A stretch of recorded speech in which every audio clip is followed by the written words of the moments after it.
Hey guys, how's everyone doing today? Hi. Hey, just gonna wait Hey, a couple Steph. minutes. Hey, as people jump in, I think the session's gonna have a decent amount of people. I think this is one of the sections that people were most excited about, most interested in. So we'll wait a couple seconds. As we wait, as always, feel free to turn on your video if you want. No pressure to do so. This is a pretty chill environment, so if you have questions, if you want to interrupt, if you want to say anything at any time, feel free to do so. As we wait just a couple more seconds, where's everyone calling in from? Feel free to post in the chat or go off mute. See UK. I'm in San Jose right now. Cool. Nice. Yeah.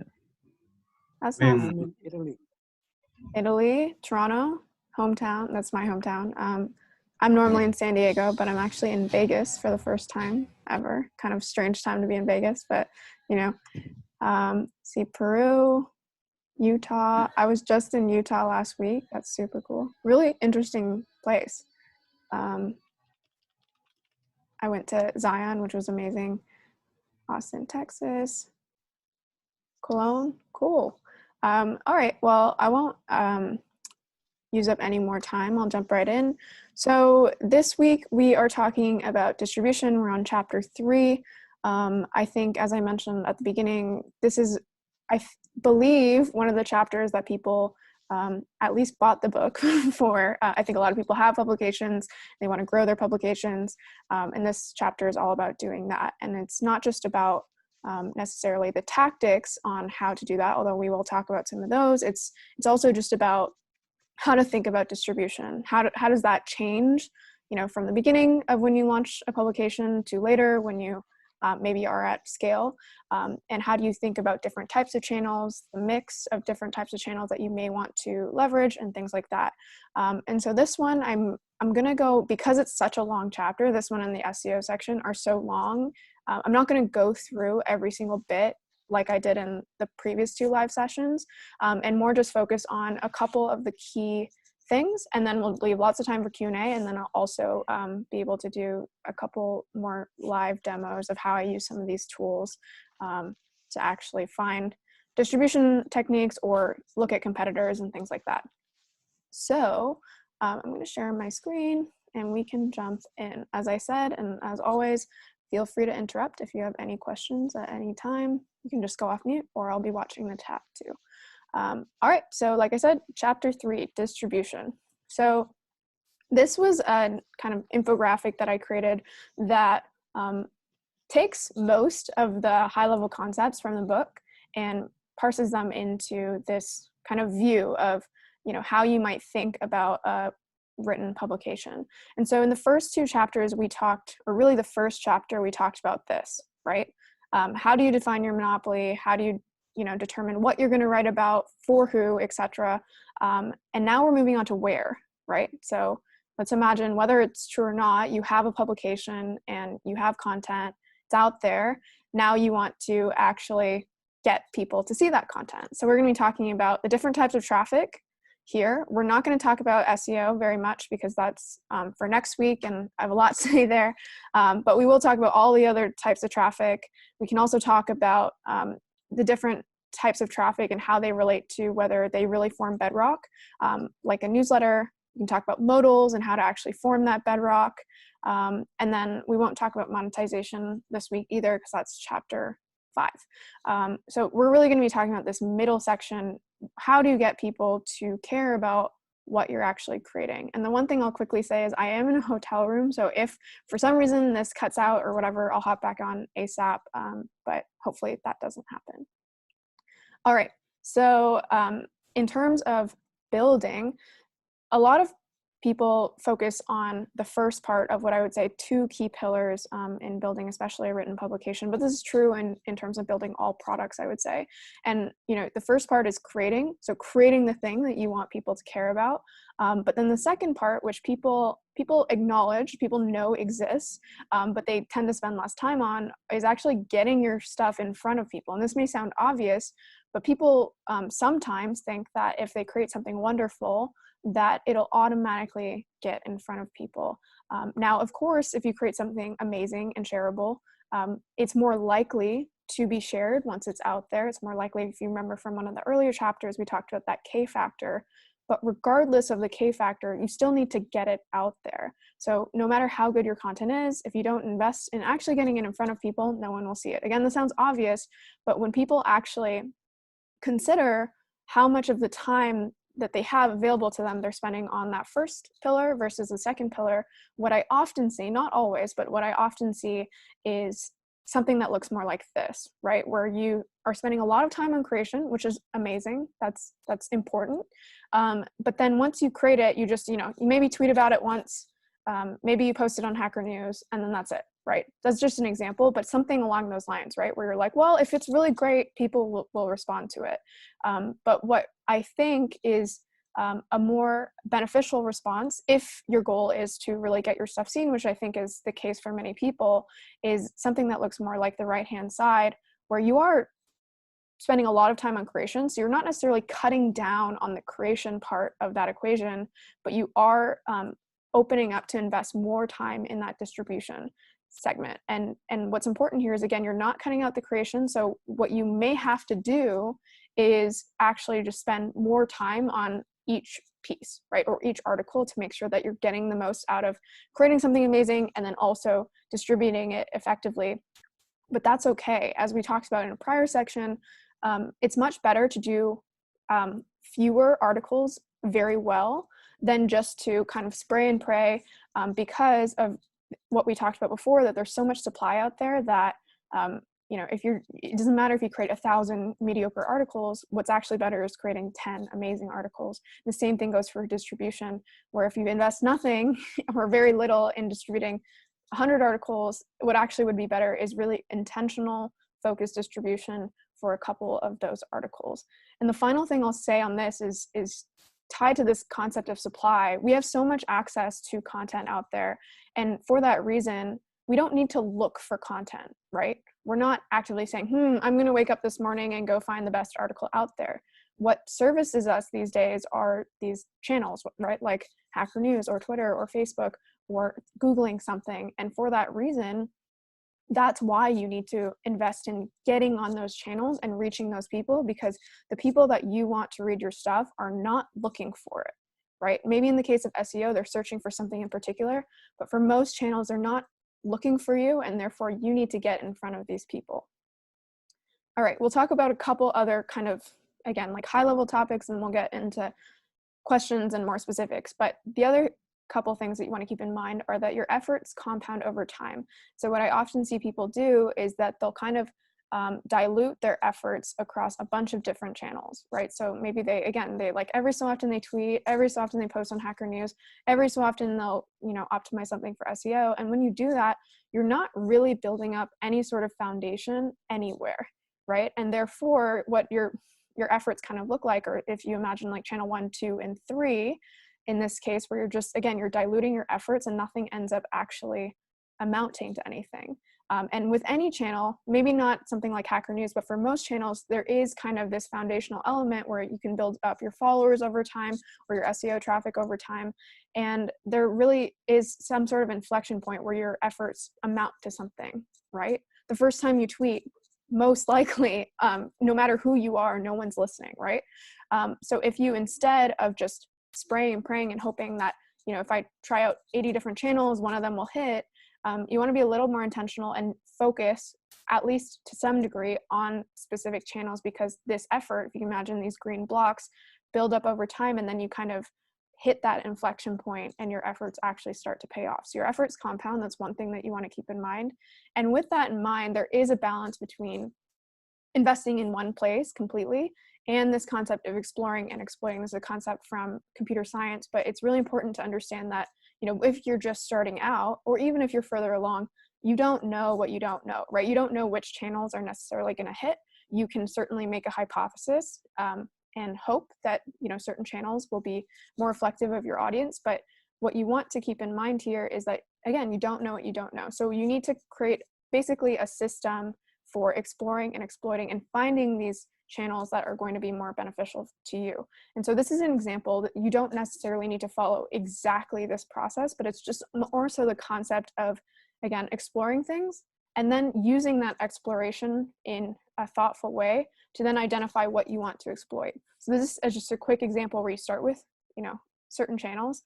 Your constant channels, which I mentioned in the book, are things that you basically always want to do. This is like always sending out your newsletter or always optimizing something for SEO. These are kind of like your foundational elements to your distribution process. But on top of this blue constant channel, let's say you start out with 3 channels, you have no idea how these work. Again, you might think certain ones will work, but that may not actually pan out. And then you test them for a period of time. In the book, I talk about somewhere between 2 to 4 weeks. You can do it for longer, you can do it for shorter. I wouldn't necessarily recommend doing it for much shorter for the reason that I just mentioned before, where if you test something for, 1 day or 1 week, you can't get that much data to actually validate whether things are improving or not, whether it's really a channel that you're going to, benefit from or not.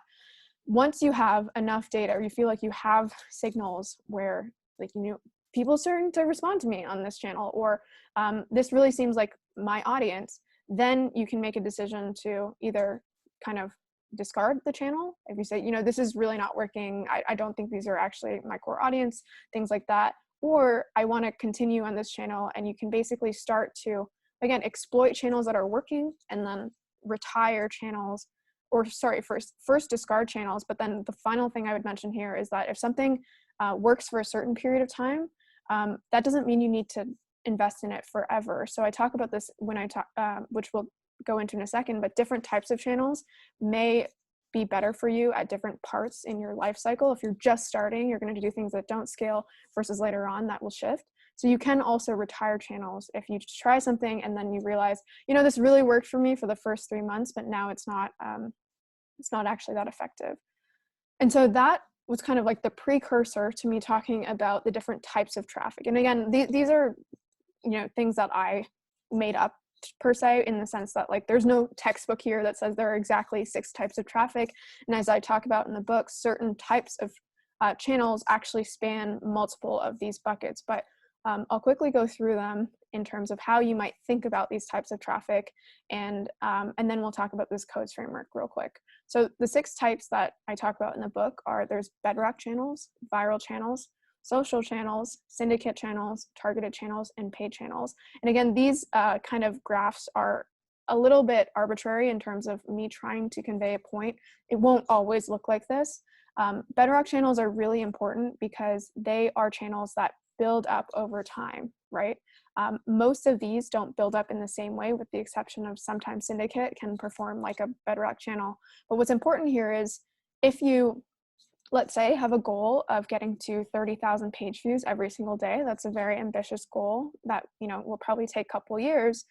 Well, you have a bunch of different ways to get to that goal, right? You can, if you hit the first spot in Hacker News, that's 30,000 page views. Okay, so that's great. But can you do that every day? No one has managed to do that every day, right? And so when you hit, something that becomes viral, it like hits all your dopamine centers and you're stoked and you're like, this is awesome. Like, this is my like ticket to fame or whatever. And unfortunately, viral channels spike and then die out. Many people focus on viral channels at the beginning because it can be easy to get that initial hit. But bedrock channels are the ones that I think are the most underrated, and I'll show this in a second, but most people don't focus as much on these channels that build up slowly over time, because again, it's slow. It doesn't necessarily mean that you're going to get 30,000 page views overnight. Social channels are almost like a mix of both, where you can have virality, right? You can have a tweet that takes off, but it does take time to build up your following. And one thing that we'll talk about codes in a second is ownership. Social channels you don't own at all, right? So you can't control if you tweet. You can hope based on crafting a great tweet, but you can't actually control if my tweet goes out that this many people see it. Versus a bedrock channel like your newsletter, you have a complete one-to-one relationship where if I have 7,000 subscribers, 7,000 people are getting this email in their inbox. Syndicate channels are basically channels where you're repurposing content. So things like YouTube, things like Pinterest, where you have to actually, instead of just taking the content that you wrote and writing a tweet about it, you're actually repurposing it, republishing it on Medium, creating a YouTube video about it, things like that.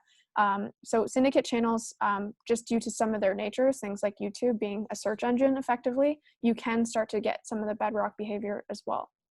Targeted channels are channels that are things like communities, things like, the Telegram chat that we have for this book, where it's a smaller group of people. You don't have the scale like something like social or Google, or these viral channels as well, but they're really good early on. And this is what I'm talking about, where some things that you start with may be really good early on, but maybe you scale past that. And this is targeted channels tend to be that, right, where you're in a Slack channel and it has 600 people. And at the beginning, 200 of those people are your exact audience. That's a great place to start. That's a great place to build up clout. That's a great place for some of those people to go then follow you on Twitter. And so if you're just starting out, some of these targeted channels, whether it's a Slack community, Facebook group, Telegram chat, really great places to start. But they're not very scalable. And they do tend to look more like viral channels, where it's like, okay, I created something, I'm sharing it now, versus a bedrock channel relies less on what you're doing today and more so what you've built up in the past. And then finally, paid is pretty straightforward. The benefit of paid is that you can scale it up as much as you want, but obviously it relies on you having a big budget. And not only that, especially if you're starting out, you don't necessarily know how much a subscriber or a page view is worth to you, and therefore you can't effectively scale up paid because you're not sure, do I want to pay $1 for this subscriber? Do I want to pay 50 cents? Can I actually pay $10 because I have an amazing paid product that I have in the back end that converts really well? So paid is something that I generally think is almost a precursor to paid, is understanding your audience, understanding your value and your LTV. And most of the time, if you're starting out, you don't know that. And so tied to all this stuff, you can kind of start to think about these different channels with this codes framework. Again, it's made up in the sense that it was for the purpose of this book, but it helps you think through different aspects of channels. So, right, how much does it cost? That relates to your budget. How much money do you actually have? And how much are you willing to spend? How quickly? Ownership is really important. You can certainly leverage channels that you don't fully own, things like Twitter. Twitter has been an amazing channel for me, but it is important for you to make sure that at least one of your channels you very directly own, most likely your newsletter, but you want to make sure that, across all the channels that you're distributing to, you're not basically building up these channels for other people or for other companies, and you make sure that you actually own something very concretely, so that if everything else goes to shit, you own something, right? You can control something, how many people you're going to reach. Dependability is something that I talk about a lot in the SEO section. And it's basically this concept of, if I wake up today, do I know how many page views I'm going to get? Do I know how many people I'm going to reach? If I wake up in 3 weeks, is that going to be more? Is it going to be less? Is it going to be the same? How much can I understand or predict who I'm going to reach and when? And some of these channels are much more dependable than others. So if you remember, like when you're talking about Hacker News, if you trend on Hacker News, great. Is that dependable at all? Can anyone gamify that? Really? Not really.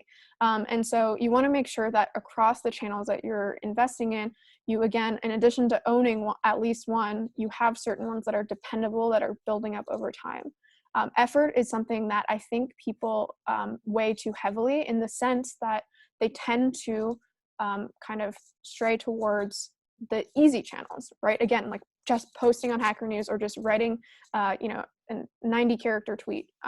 But what's important is that effort, of course, you need to balance the amount of time you have and the amount of effort that you have to give, but you don't want to just ignore some of the channels that are harder to invest in, because remember, the harder a channel is for you to invest in, the more likely there's going to be less competition, because less people are there. That's exactly why there's either hundreds or thousands of people posting on Hacker News every single day, because it's very easy to do that. But let's say if you actually go and create like a wonderful Pinterest account, there's less people who are willing to do that, at least as it relates to content.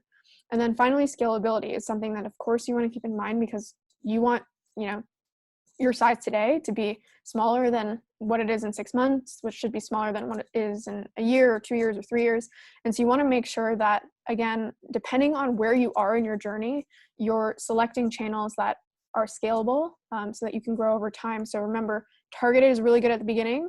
If you have, let's say, 30,000 subscribers, I wouldn't say that, going and finding more Slack channels is going to be your ticket to success, because those are not scalable, and not really aligned with your size and your goals. So remember, across all of these kind of concepts or aspects of channels, just take a bit of time to evaluate, do I have the right distribution of channels, in the sense that there's no perfect kind of allotment here, but you do want to make sure, again, you at least own one channel, completely own it.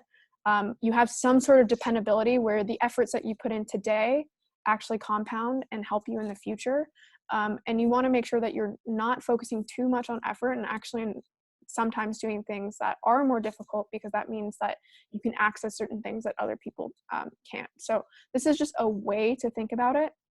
And we don't need to go through all of these, but what I did in the book and what I encourage you to do, especially with the channels that you may be focusing on, is to go through and think about this. Just think about it. It helps you think about, are all of the channels I'm focusing on, like, are none of them dependable, or am I really only targeting low effort channels, things like that. So the two that I consistently call out in terms of something that I think everyone should focus on, almost like those like automatic or things that you should always do, are optimizing for SEO when it makes sense. We talked about this in the SEO section, and a referral program.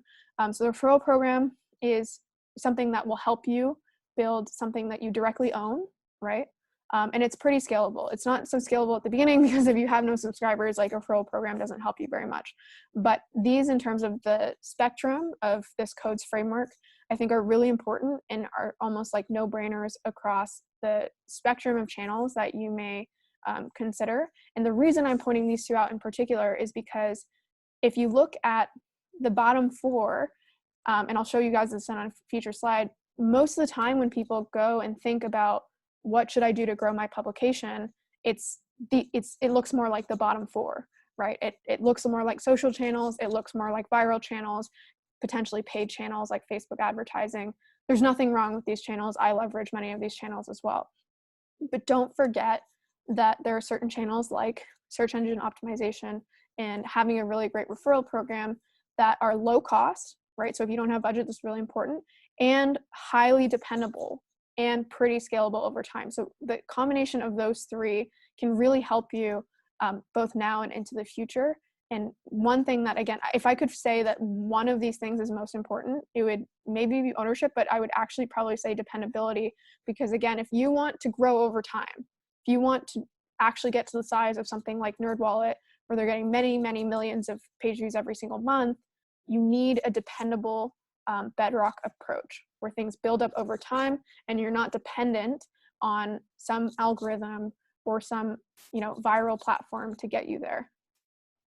So like I mentioned, I'm not going to go through, because it would take hours for us to go through every single channel and kind of the nuances or the tactics within the book. But here you can see examples of the different types of channels or the different channels within these examples, right? So bedrock channels are things like your newsletter, Google, social. This all is pretty straightforward. And you can actually, one thing I want to do real quick is before getting into the next slide is I have a poll. Now that we've quickly gone over these channels, and I'm going to launch it. So should be launched now. So it's just a quick poll about what, at least currently, what type, because it's a single choice answer, what type of channel are you currently getting the most traffic from for your publication? So take a second to answer that. It should be live on your side.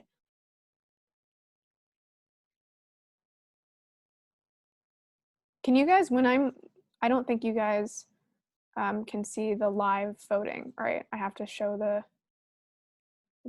responses once they're done. All right, we'll give it 5 more seconds.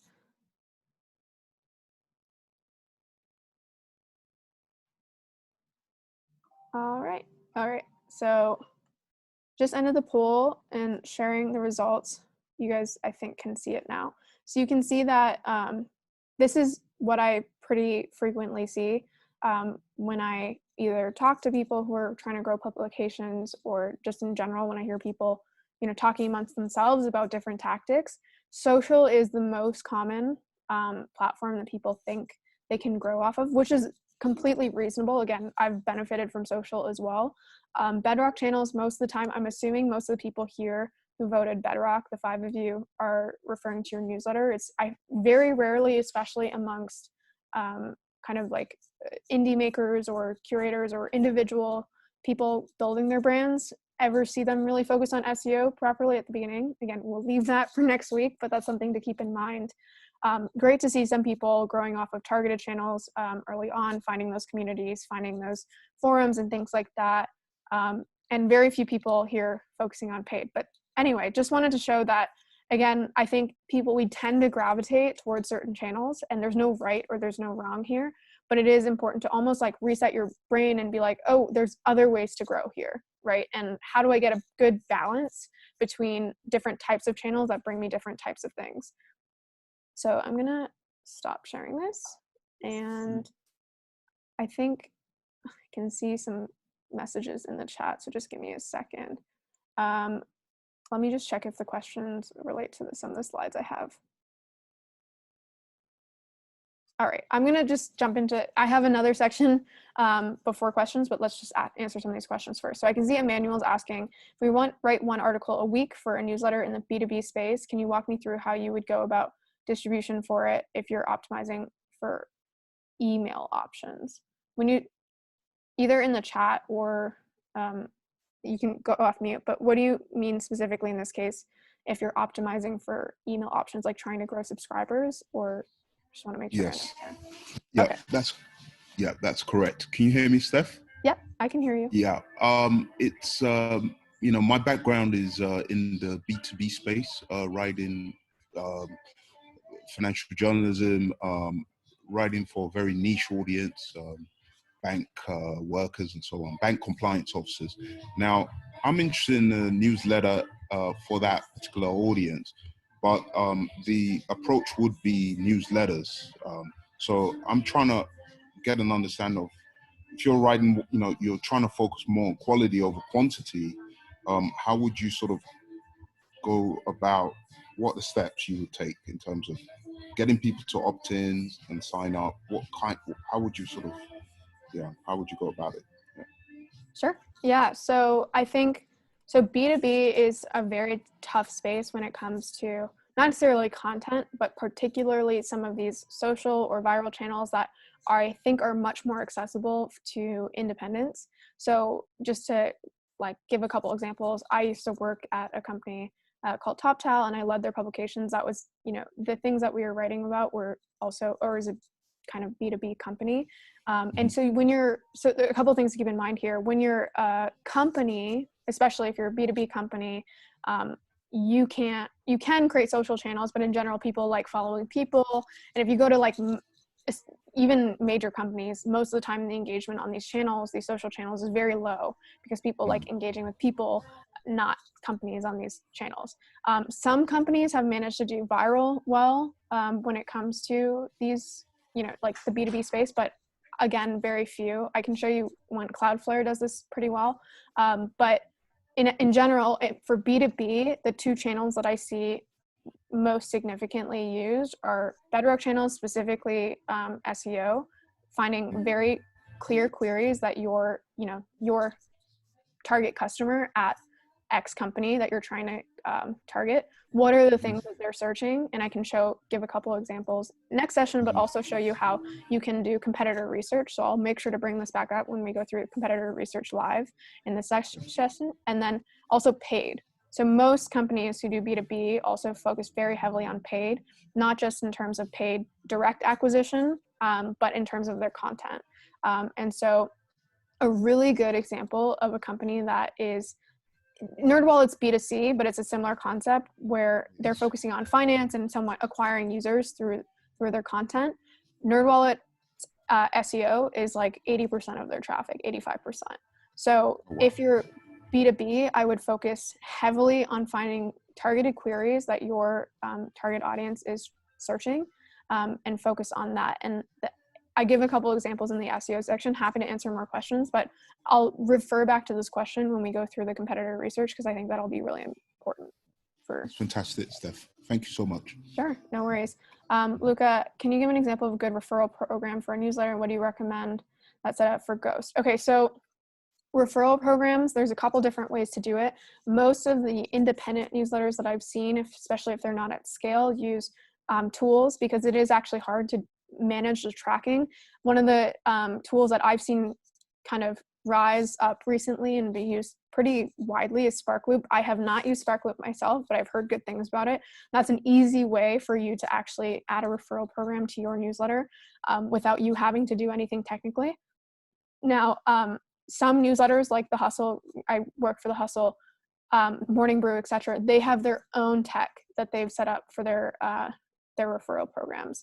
One thing to keep in mind that I talk about in the book is that referral programs work relatively well, especially compared to other channels, especially if you're just putting it at the bottom of the newsletter, it doesn't cost you anything. If you have the money, you can accelerate a referral program like crazy if you attach a giveaway to a referral program and incentivize people. And so I can see Jake saying SendFox has a great referral program built in. I recently heard that ConvertKit actually paired up with Sparkloop so that I think it's like natively part of the platform. Don't quote me on this, but I believe I saw that. With Ghost, I do not know I don't think they have anything natively for a referral program, but keep in mind that Ghost itself is a blogging platform, not a newsletter platform. So Ghost allows you to set up, your blog, and it also allows you to gate your content, right?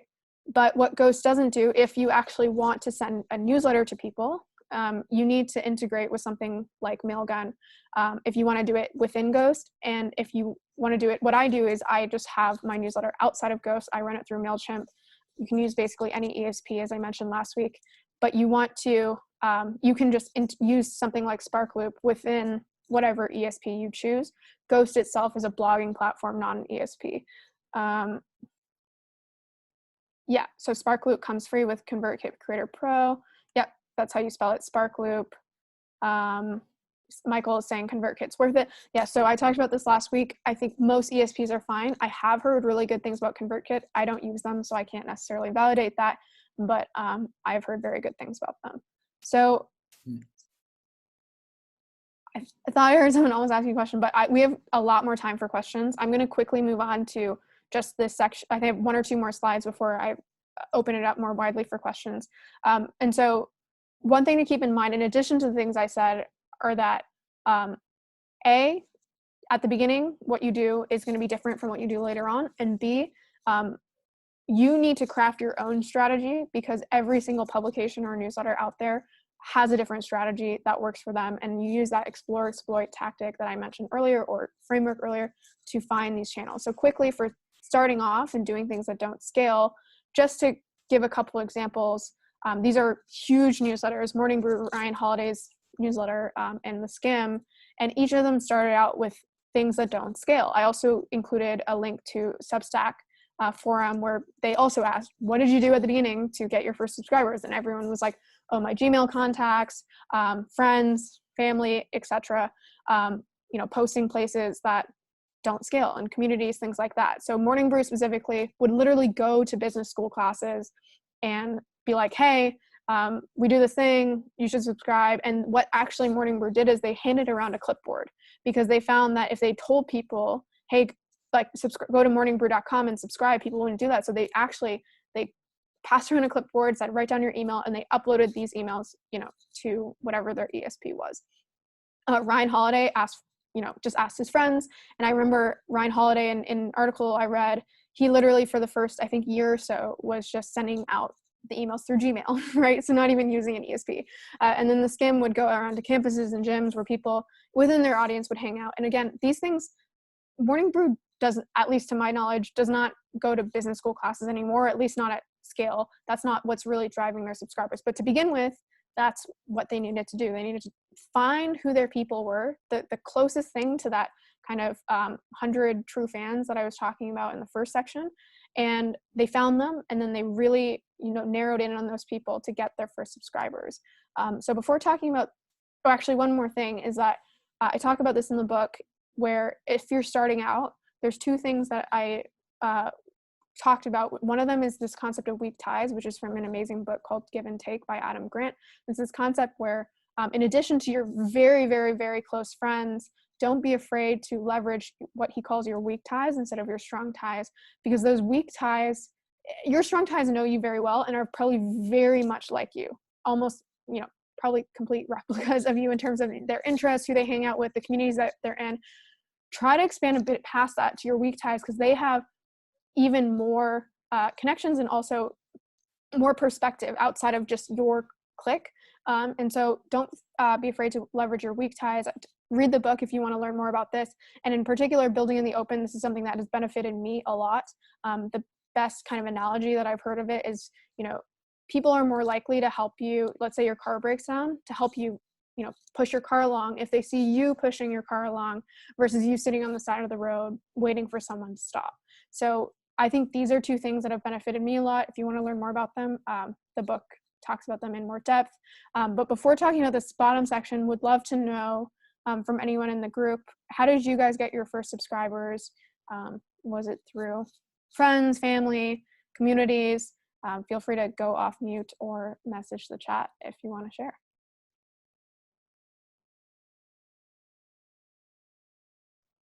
You can see lots of people in the chat saying friends, Facebook group. All right, perfect. So, I don't know if I just interrupted someone. Maybe not. Friends, family, school, classmates, LinkedIn. Perfect. So most of the people, I'd say almost everyone, is saying friends and potentially niche communities. Again, remember, of the 6, that targeted section.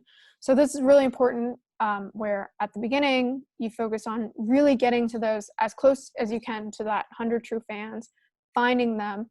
I mentioned this in the book, but when you're at 30 subscribers, your goal is to get to 31. It's not to think about these like extremely scalable techniques to get you to 1 million, because those techniques will come later, and they don't serve you at the beginning. It's really to find your core audience and narrow in on that at the beginning. And then even once you've done that, even once you've, found your close cohort, sorry, of people, when you start to get to the more scalable techniques, you still want to figure out what works for you. And just to give a couple examples of pretty successful publications, they all, in that kind of interim phase of finding channels, use different things. So the Hustle, when it was first starting out, and still to this day, gets a lot of traffic from pretty viral content marketing. Starter Story, which was created by Pat Walls, he really leveraged Reddit for a while. If you go to r/entrepreneur, some of the most upvoted things on there were from Pat. And then Morning Brew used, at least in the interim and up till now, has used a lot of paid acquisition. And so this can change as well. The Hustle uses a lot of paid acquisition now too. The idea is, again, you find what works for you and you do that through exploring and exploiting what channels are working. And just to give a couple more examples, these are things that there was a type form that some people filled out before this session that asked a couple of these questions. This is the #1 channel that people are using, the people that responded. So it's all over the place, right? Someone's really benefiting from Reddit. Someone else is benefiting from their newsletter. Someone else is benefiting from traffic from Udemy. I also asked them, what other channels are you using? And you can see very consistently on here. This maps out to that poll that we just did, where social is really big on here. Everyone's using LinkedIn or Facebook or Twitter. Of course, you can see a newsletter on here too. What we don't see as much on here are things like SEO again, and then things, potentially some of those other types of channels like syndicate channels. And I'm not sure if these people are using paid, but you don't see that as much on here either. And so just a reminder with those channels is there's no perfect equation, but just realize that there's a lot of options for you, and you don't need to focus on just what everyone else is doing. And then I also asked finally what they did to get their 100 first subscribers. And again, it's pretty non-scalable things. So word of mouth, someone even paid for them through gift cards, posting in some of these niche groups. So yeah, same theme again here. So I'm going to pause here. I have a couple more sections. One of them is to talk about newsletters in particular and things that you can optimize, and the other is to do some kind of live competitor analysis. But I'll stop here. If anyone has any additional questions about types of channels, if you want to learn more about Twitter or Medium or whatever on here, I'm happy to answer those questions. Yeah, I'd love to get your take on growing through Twitter, and just how to leverage Twitter as a channel. It seems to be like one of the most common channels a lot of people get a lot of their early followers on and start scaling with. But figuring out how to go to from like maybe those first couple hundred followers to even like 1,000 followers would be really helpful. Yeah, for sure. So Twitter has benefited me, admittedly, a lot over the last. I re-entered Twitter, I think around 2 years ago, and so Twitter can be an amazing channel. I always say that it's harder to get your first 100 subscribers, which is harder. Or it's harder to get your first 100 relative to your first 500, which is harder than getting your first 1,000, which is like, it gets easier to scale over time because Twitter is based on an algorithm, right? So if no one's following you or very few people are following you, the algorithm is not going to surface your stuff. Now, what Twitter is good at, I think Julian Shapiro, he did a session with us at Trends, and he used this term where it's not a selfish algorithm. And what it means by that is really dependent on engagement. But what Twitter is really good at compared to what some other social channels aren't so good at is that it does. So you see, if you're looking at your Twitter feed, certain channels like Facebook will only show you like the groups that you're in or only the people that you're following. Twitter is actually really good at getting other things that, like, this person that you follow liked this tweet, or like, you should check out this person's profile and things like that, right? So when he said it's not a selfish algorithm, he's saying that it's actually really good at surfacing people who aren't huge, right? If you get some engagement. So then that brings me to my point, which is what you need to do is get engagement. And that sounds obvious, but what I think is really important is two things. One is that early on Twitter, you need to get people that, having 50 engaged followers is actually better than having 400 not engaged followers. And so how do you get those engaged followers? Well, what I did, and this wasn't even like an intentional thing, but looking back, what I did is I found communities that were working on things similar to me, right? Because if you're new to Twitter, how are you going to get some stranger to follow you? Like, they don't care about what you're doing. So what I did is I joined communities like Women Make or WIP. And I was working on projects that these other people would care about, right? I became friends with them. They started engaging with my projects. And then when I tweeted about them, I would get a lot more engagement than, the average person with 100 followers, right? Because let's say 20 or 30 of them were actually watching what I was doing and found it interesting. And so don't just go onto Twitter and be like, people should follow me. Engage in communities, hopefully communities that are also active on Twitter or the people in those communities, and start there. And then the other piece of advice I would give, and there's many other things there's maybe like 10 or so pieces of advice in the book, but they really all come back to getting like high engagement at the beginning with a small cohort of people, but then B, being known for something. And what I mean by that is, like, there are millions of people on Twitter, right? And so sure, like, you can go follow like another person that does, let's say you're interested in tech, this person does tech, cool, like maybe you'll follow them. But what's much more compelling is if, let's say you're interested in tech, but you're particularly interested in, let's say, like EV vehicles, like electric vehicles, right? And so, for example, this guy who I know, Kevin Rook, like, he only tweets about kind of like EV, he bought a Tesla, and Bitcoin, right? I'm not saying you need to tweet about this, but people know him for that. He's extremely knowledgeable about that. And when someone's kind of thinking about like who they should follow, he's not just like vaguely this person in tech. He has specific things that they know him for. I kind of, again, accidentally did this with certain things like remote work and learning to code, where people started to know me as this person within remote work. And so when they were thinking about who they should follow or whatever they wanted to engage with, there was something concretely that I added, right?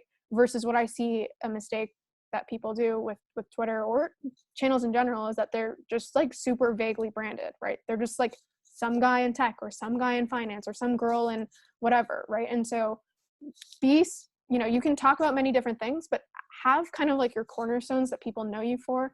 A couple of examples, there's this guy who recently I've started to see pop up everywhere who I think his name is Alex, and he talks about books. talks about reading books, how to get the most out of books. And I don't even know who this guy is. I haven't ever checked out his site, but I think of Alex and books. Like, I relate the two. So figure out what your thing is, and grow from there. And again, there's more kind of tactical tips. Like in the book, I talk about how, find other people within like similar cornerstones and consistently engage with them. A lot of people talk about threads, things like that. But I would say the two things that you can kind of think of as the core strategies of building a Twitter account are getting extremely high engagement so that you can benefit from that non-selfish algorithm. And then also being known for something in particular. It can be many things, but like there has to be at least one or two things that people recognize you for. Does that answer your question? It does, yeah, thank you. Sure. I can see some chat questions potentially. Yeah, so I can see a question, which is it okay to reach 100 first subscribers through friends who are not exactly your ideal reader/client? Yes. I obviously, ideally, like with something like Twitter that's heavily based on an algorithm, you don't just have like 100 people who follow you who are basically dead subscribers. I actually had this at the beginning. I started a Twitter account, I think in like 2011 when I was in high school or something. And I revisited it 2 years ago and I had to like completely wipe my Twitter because it was really embarrassing. But I had maybe 60 or so subscribers followers from that time period. And they were dead. Maybe like 2 of them still use Twitter. And so even though I had 60 followers, like that didn't really help me at all in terms of engagement. Now, I'm not sure if you're talking about Twitter still, or if you're actually talking about email, then that's even better, because email is not, it's not dependent on an algorithm. Everyone, again, you have ownership there. So if you have 100 subscribers, you're reaching 100 of those people. The one caveat there I would say is like, subscribers are just a metric, right? Like, especially if it's not a social platform. Like if you have 100 people who are your friends and family, that might make you feel better because you've got 100 subscribers on your list. But you do want to make sure that people on your list care about what you're creating, because if there's 100 people that don't care about what you're creating, that's effectively like having 0 subscribers. So completely fine to do that, but just you do want to, at the beginning, try to get people in, whether it's your family, friends, from communities that actually care about what you're doing, because they're going to be the people that help you, whether it's through Twitter or through a newsletter, actually grow your following. June is asking, would like to know more about how an independent blogger can use referral programs. So yeah, so in the book I talk about a couple different examples, but so the easiest example is using something like Sparkloop. I mentioned Sparkloop just because, again, I haven't used it, can't necessarily vouch for it, but it basically is like a solution where it requires you to do no heavy lifting, right?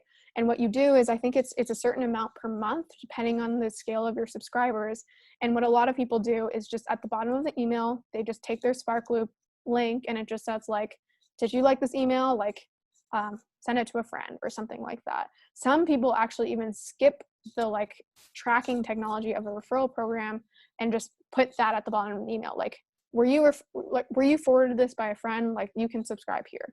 The benefit of actually using tracking technology is that you can provide incentives for people, right? So if you refer X number of people, you get, like The Hustle and Morning Brew both do this. It's a tiered system where it's like at 5 referrals, you get socks or something. At 10 referrals, you get something else. At like some crazy number of referrals, which I've seen the Skim does this too. They like fly people out to their head offices and stuff like that. But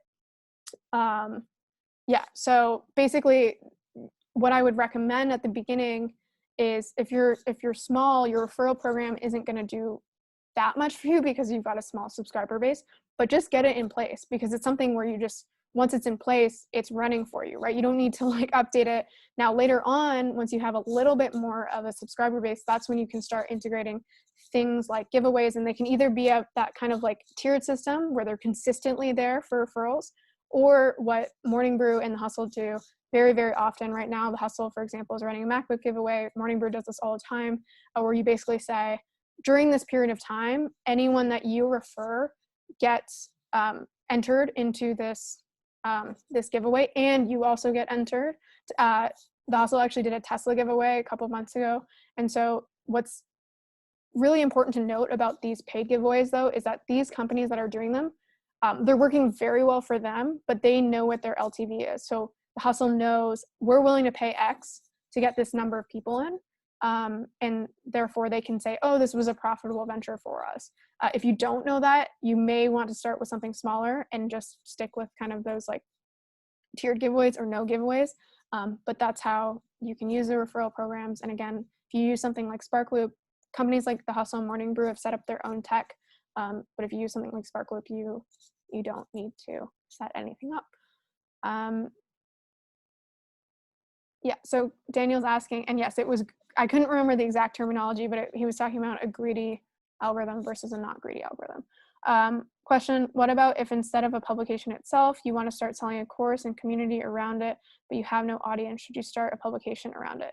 So what I would say here is, I don't know if you necessarily need to start a publication around it, but you do need likely to set up some mechanism to get people around you that care about what you're doing. And that can come from a social following. It could come from a podcast. It could come from a publication, as we're talking about, or a newsletter.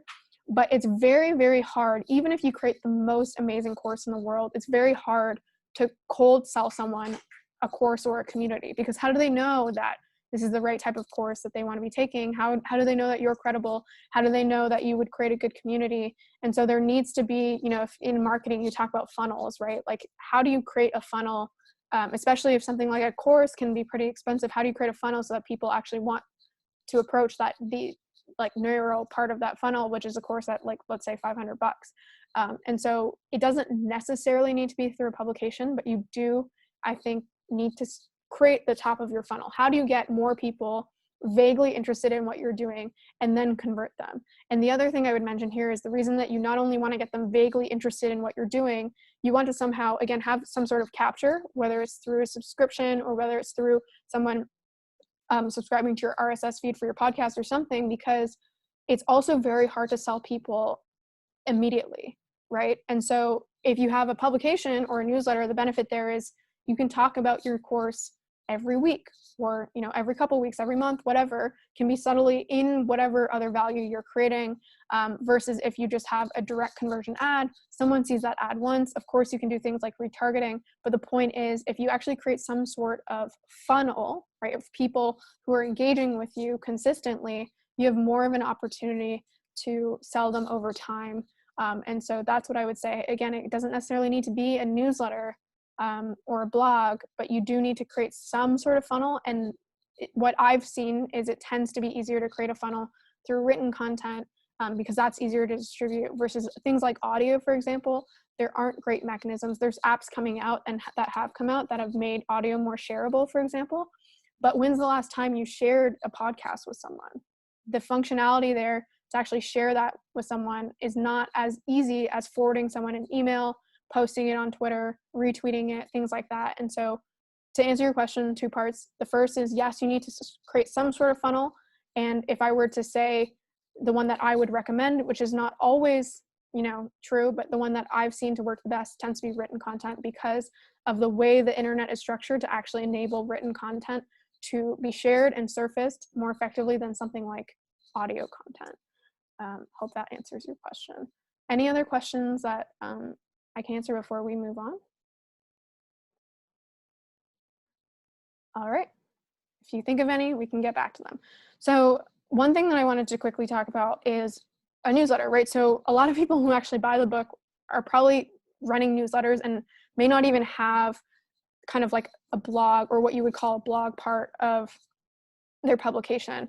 And what I wanted to call out here is that's completely fine. Many people run successful newsletters, but what's important here is the newsletter is, among the other channels that I mentioned, it's a channel. It's a way for you to reach people, and it doesn't need to be the only thing that you're doing, right? In fact, what I have been calling a publication is almost like this hybrid where you have content that lives online on your, whether you want to call it a blog or, your domain, and then you send out updates through your newsletter. Now, many people do this naturally, but I have seen a kind of resurgence of people who only send content through a newsletter. And I want to just remind you that a newsletter is a channel. It's a way for you to reach people.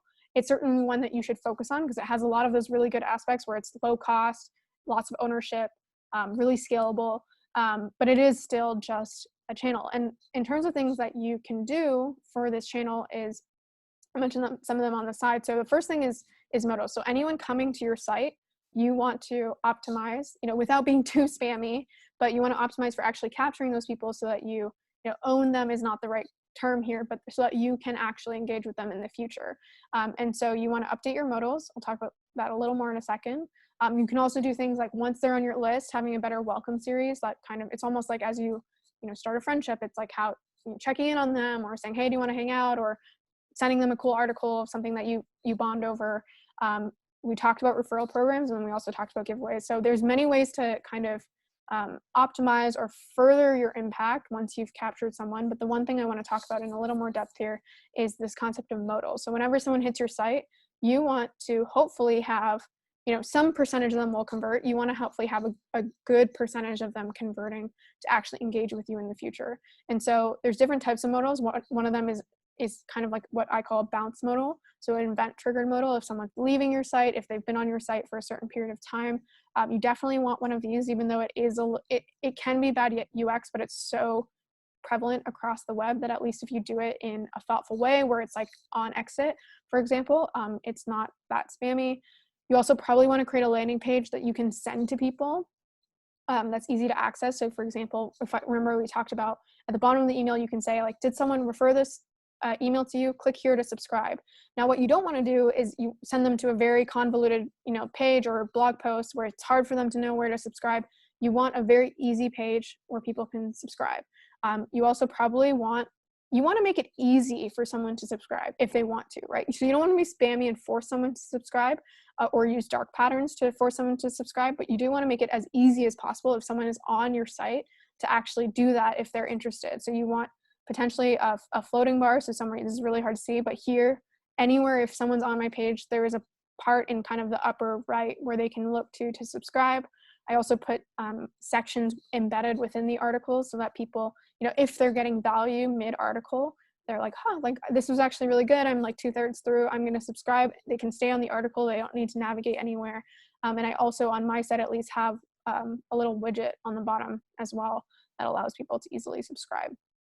And then I talk about this in the book. If you're going to, if you think about like reward in terms of the investment that you put in, optimizing your modals is one of the easiest places to get benefit, that it can be really scalable and really impactful. Because again, you're optimizing a modal and it may take you only, 5 minutes to update the copy, or 30 minutes to update a new kind of subscription section on your site.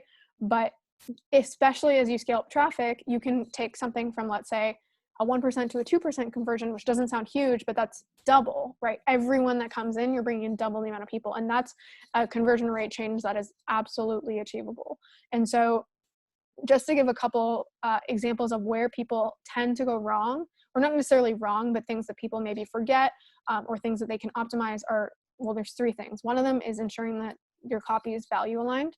The second is ensuring that you have some sort of social proof. And the third is calming any concerns. I'll talk about them very briefly. So the first one is value alignment, which just means that most of the time, if you get a modal out of the box, let's say you use a platform like MailChimp, they'll give you copy potentially, and it'll be like, subscribe to my newsletter. And then the CTA or the button will be like subscribe or start now or something. You want to make sure that as much as possible your copy, now there's some exceptions here, and I'm sure people have tested this and they've used very plain copy and it's worked as well. But from my experience, you want to make sure that the copy is aligned with the value you're actually providing. So you're not just saying, subscribe to my newsletter. No one really wants to subscribe to a newsletter. What they want is actionable tips. They want to learn how to become a better developer. They want to get their news quicker in the morning. And so make sure that you can see here, get smarter, get new case studies, I'll try free charts. And then of course the other copy within the, the bulk. But what's really important here is that you're not just saying subscribe to something. No one wants to subscribe. They want to get the value that you're providing. Second thing is social proof. Because there's so many newsletters out there, we need signals that this is something that we want to engage with. And you can do this in many different ways. You can use, you can see lots of the examples here, use the number of subscribers that they have. This is HubSpot. They've got hundreds of thousands. Other examples are, Harry Dry recently added testimonials basically to a subscribe form. You can use logos of companies that you work with or people who read your work. But people really, because there's so many publications out there, they need some sort of proof that this is better than the rest. And then finally, which kind of tied to the second point, is that you need to calm concerns. And what I mean by this is like, there's so much online and some of that stuff is pretty scammy or spammy, and you want to make sure that your email is not being sent and sold to a list, or that someone's going to spam you for the next 30 days. And so if you're not doing any of those tactics, which I hope you're not, you can very quickly increase your conversion rate by just touching on those things, just saying to someone like, look, I don't send spam, I don't sell your email, I care about privacy. And so like, I love this one where it's just super simple. It says, no, I'll never share your email or spam you with nonsense because I'm not a dick. And so you can create your own version of all three, like integrating all three of these concepts, and you should. And with everything, especially something like this, it's worth testing. But these are just a couple suggestions where, again, if you're thinking about like the time it takes versus the reward, this is one of the easiest places that you can actually make an improvement, because everyone that goes through your site will hopefully have a chance to subscribe. And you can change that from, the subscription rates range from anywhere from like a fraction of a percent to, I think the average is around 2%.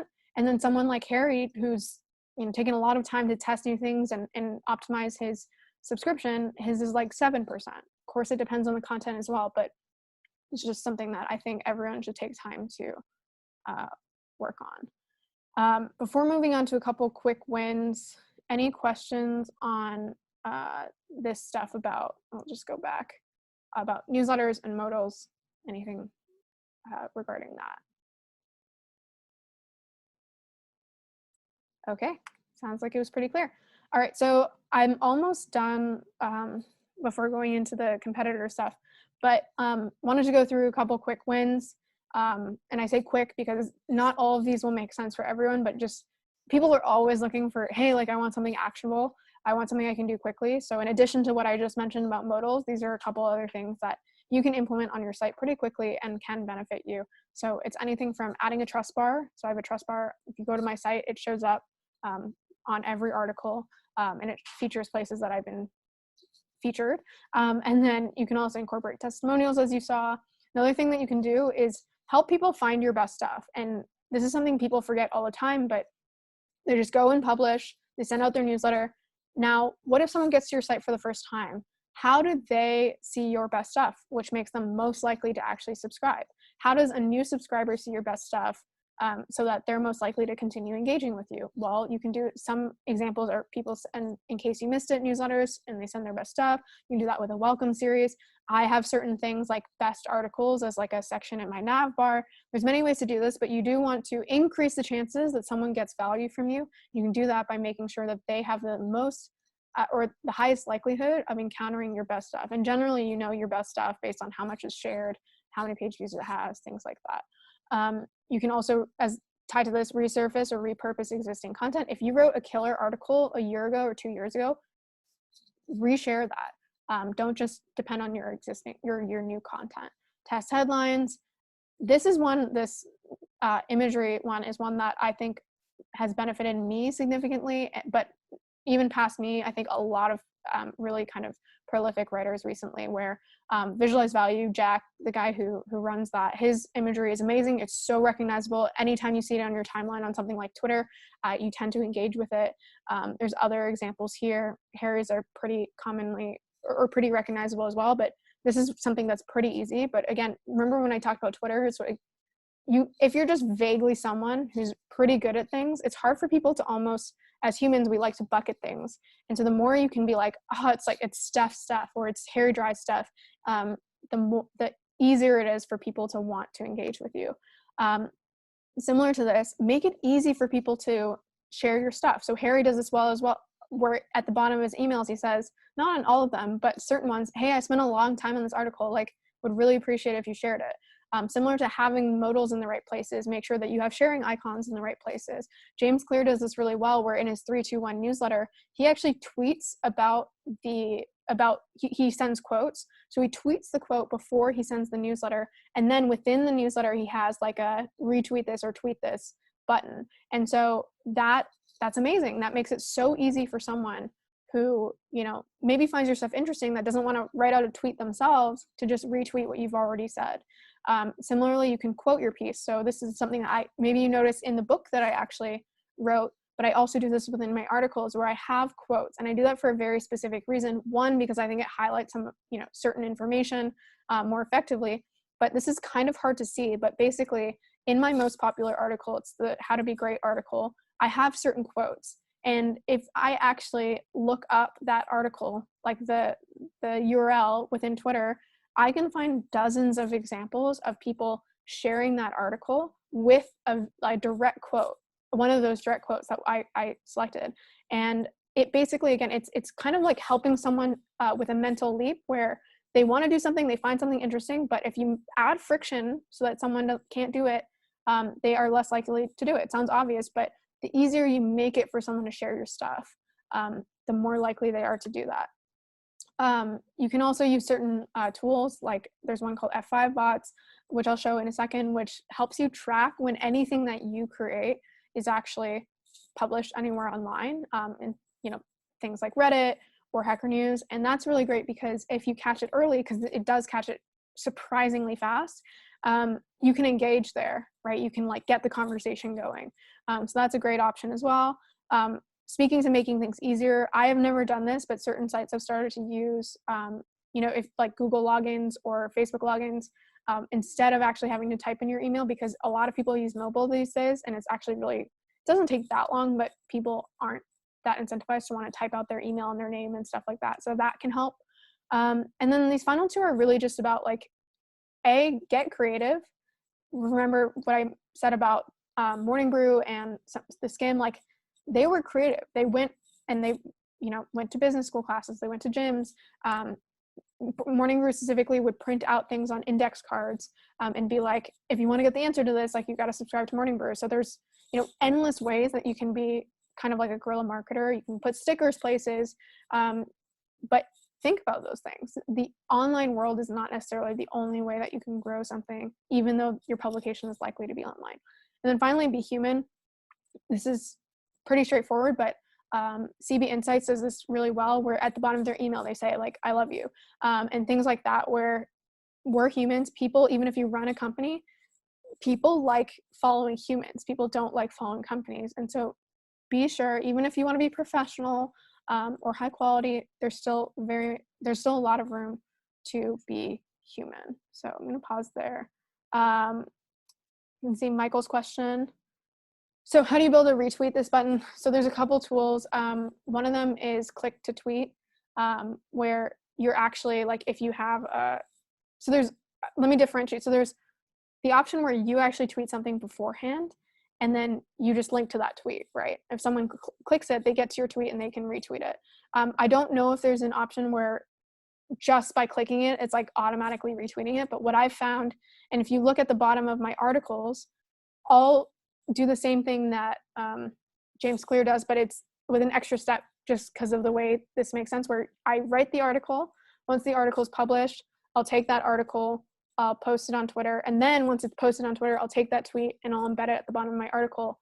And then I use text something along the lines of because if someone got to the end, they found value, if you found value, engage in the conversation, and then they just click the tweet. So that's one option. If you tweet about it, you just link to the tweet, and it's very likely people will engage with it if they get to the bottom of the article. The other option is where you're not actually tweeting about it, you're encouraging them to tweet about it, in which case you can use a tool like click to tweet. There's a bunch of them, but that's the one I know. Daniel's asking about being human. Do you think it has benefited you to stay as Steph Smith and not just some other name for your blog? Yes and no, in that. So it's something that I've consistently considered changing, because I kind of just threw my blog together and it was I'm Steph Smith and whatever. I just put it together, and now I'm man, it's kind of cool how Ann Laura's is Maker Mind, and it sounds cooler. Or Calvin, who I mentioned here, his is like Life Reimagined. And I'm like, man, StephSmith.io sounds really lame and like really kind of self-obsessed. And there's many reasons for me that I've considered changing it. But I do think if something that you care about is building a personal brand, having your name really helps, especially if you're linking to your Twitter and stuff like that. And I do think it has benefited me, even though I've or a lot of times considered changing it. I think it has benefited me because when people see that, again, I tweet about my article or they see something online, they recognize my name, and they associate that with my Twitter, and they associate that with other times they've seen me on the internet, or they associate it if I've given a talk somewhere, versus I think that happens less if I were to, let's say, this is a stupid name, but like if I was like Tech Girl or something, there would be a disassociation there. And also I think having my name does make it that much more personal. So I don't have any data that it has helped me. I don't think there's a right or wrong here, but I do think it has helped me. All right, let's keep, oh. Great, thank you. Sure, yeah. No problem. Okay, so I have one more. Actually, I forgot about this section, but it'll be super quick before the competitor stuff. But basically, okay, now you have your publication. Now you're aware of these different types of channels. You're aware of maybe how to think about them. The next step that sometimes, not always, people miss is actually setting goals, which maybe sounds obvious, but this is in particular what I find with, if you're an independent, right? So if you work, for example, I work at The Hustle, you have a company, you have teams, we set goals. That happens more naturally when you're in an organization. But if I'm just, writing for StephSmith.io, what are my goals? Most people don't have them, right? They're like, I'm just going to write or I'm going to distribute, but they're not like, oh, I'm actually going to write this number of articles per month and I'm going to distribute it on this many channels each time. And my goal is to get X% referral rate, or to have, this many monthly visitors, or to reduce my churn to X, or to increase my conversion rate from my modals to X. People, I'm not sure why, to be honest, but just when you're not in a company environment, you're less likely to set these goals, and they're really important. And there's a framework, which I did not invent, called SMART, which helps you set goals that are specific, measurable, attainable, relevant, and time-bound, which is basically an encapsulation of what I just mentioned, where you're setting goals that actually have some sort of measurement attached to them that you can track. That's really important, that you can track, because not everything you can track, that are attainable. So, there's a balance between, if you've ever heard of like OKRs, it's a framework that people use to set goals. And when you're setting OKRs, people say that the optimal rate is being able to accomplish 70% of your OKRs, because if you accomplish 100, they were probably too easy. If you accomplish, only 20%, they're probably too hard. So people say 70%. That's arbitrary, but the idea is that you're setting something that's realistic, it's measurable, and then specifically it's time bound, so that you actually are saying, if this is something that you care about, I'm going to do X in the next month. I think that's much more actionable. You can get a lot more done when you have that kind of goal. And then finally, moving something that matters. So I don't have them pulled into these slides, but I do talk about in the book that especially when you're running a publication, or maybe not especially, when you're running any sort of company, there are certain metrics that matter and certain metrics that don't matter. It's very hard sometimes to parse which ones matter and which ones don't, but try to keep focused on things that do matter, versus, just to give an example with unsubscribes. I know some people focus on individual unsubscribes, which would drive you crazy. That's something that doesn't matter. What you should care about is the percentage of unsubscribes for every email that you send out, as an example. So just make sure that you're moving what matters. And again, you're focusing on SMART goals. So actually write out these goals if this is something that you care about, where you're trying to grow your publication. And I don't need to go through them, all of these, but here are a couple benchmarks that do help you. These are mostly related to newsletters and less so blogs, but the conversion rate, remember I said modals, anything 2% I think is the average. Anything above 2 is pretty good. If you want to be really amazing, again, Harry's is like 7%, I believe. And so get to know the approximate benchmark. So as you're setting your SMART goals, you can know what makes sense to aim for. And then related to SMART goals, they don't only need to be goals related to, like, I'm going to get this number here. You should also have goals related to what I call like the input, which is creating, right? So not just I'm going to get to this number, but how are you actually going to get there? Which might be, I'm going to double the number of articles I write this month, or I'm going to and try out 3 new channels. And so don't just focus on what you hope to happen, but actually how you're going to get there. Looking at the chat. So Greg is asking, how good of an understanding should you have before jumping into growing a newsletter audience on SEO, Google Ads, Facebook ads, etc.? Okay, so good question. I'll answer the 2 independently. SEO is something that, let's talk about potential downsides. So the potential downside of jumping into SEO before you understand it is your time, right? If you optimize something incorrectly for SEO, all that means is that article, it can still trend in all these other places, but you won't get organic traffic from it. So the potential downside of SEO is your time. Potential downside of jumping into something like Facebook ads or Google ads without understanding them well is your money. And most people, even though those are both important, many people, you would probably be much more upset if they see the downside of the latter, right, of losing their money. So with SEO, what I would encourage you to do is, there's just like many other things in life, there's like the 80-20, right? Where you can learn how to do a couple things well, and that will get you pretty far. If you read the SEO section, I talk about 3 things that matter with SEO, and it's credibility, relevancy, and usability. So there are certain things with SEO that you can, again, the 80-20. So just make sure your site loads in a second. Once you do that, no need to learn a ton more about how usability impacts SEO. With relevancy, you can learn how to do simple keyword research and use something like Yoast to help you. You don't need to know much more past that, and then it'll get you pretty far. And then credibility, you need to have a decent domain authority. So you can, in the section I talk about, 30 tips to get you, or maybe, sorry, not 30 tips, around 15 tips, I think, to get you to 30 links. And so you don't need to understand the spectrum of DAs and all of the things that input into that Google algorithm. But if you focus on those things, you can get pretty far. So that's where I would start. You don't have to become an expert in SEO. You can actually get started right away. And in order to minimize that time downside, I would focus on the things that I just mentioned. Make sure your site loads in approximately 1 second. Make sure you learn basic keyword research and use something like Yoast to actually help you do a lot without understanding a lot. And then make sure to get your DA to something reasonable. So build links quickly. I mentioned in that section, if you don't know much about SEO, the one potential cost downside is if you hire a link building team. So in that case, if you don't know much about SEO, do not hire a link building team and use some of the other tactics there.